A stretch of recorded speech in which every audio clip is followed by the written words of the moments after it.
Mummidivaram TDP కార్యాలయంలో ఏర్పాటు చేసిన దోమేటి వెంకటరెడ్డి జయంతి వేడుకల్లో ప్రభుత్వ విప్ ఎమ్మెల్యే దాట్ల సుబ్బరాజు పాల్గొన్నారు. ఈ సందర్భంగా వెంకటరెడ్డి ఫోటోకు పూలమాల వేసి నివాళులర్పించారు. ఈ సందర్భంగా ఆయన మాట్లాడుతూ భూదానం, విద్యాదానం వంటి సేవా కార్యక్రమాలతో వెంకటరెడ్డి ప్రజల్లో చిరస్మరణీయంగా నిలిచిపోయారని అన్నారు.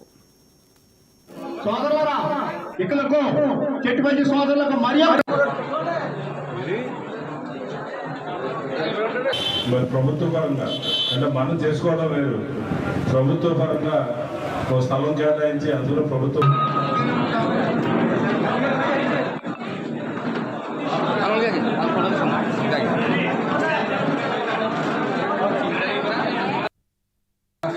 ఏర్పాటు చేసిన వచ్చిన పెద్దలు సాయి గారికి, మన ముఖ్య అతిథులు పెద్దలు మాజీ శాసనసభ్యులు చెల్లి వివేకానంద గారికి, టేకు లక్ష్మణరావు గారికి, తాడి నరసింహరావు గారికి, మండల వర్గానికి, అదేవిధంగా ఈ కార్యక్రమంలో పాల్గొంటున్న ఎన్డీఏ నాయకులకు, కార్యకర్తలకు, సోదరులకు, పాత్రికేయులందరికీ కూడా పేరు పేరున హృదయపూర్వక నమస్కారం.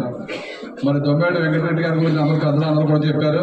ఆయన సుమారు 100 సంవత్సరాలు పైబడి ఆ టైంలో మరి చెట్టుపెద్ది సమాజ వర్గాన్ని ఒక సంఘాలు ఏర్పాటు చేసి కమ్యూనిటీని ముందుకు తీసుకెళ్ళాలి. ఆయన అక్కడ రంగంలో మరి మేయర్గా పనిచేసి, అదేవిధంగా ఆయన వ్యాపారాలు సంపాదించుకున్న ఆస్తులు కూడా మరి సుమారు 100 ఎకరాలని మన కోనసీమ